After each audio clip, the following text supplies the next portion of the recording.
BTRC যে বাধা আছে বাধাগুলো উন্মুক্ত করেন।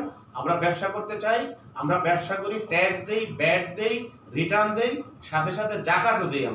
আমরা কিন্তু একেবারে না, আমরা জাকাত দিয়েও ব্যবসা করি, মানুষের বৎসর জাকাত দিই, কিন্তু আমরা এমন কোনো পর্যায়ে আমাদের নিয়েন না।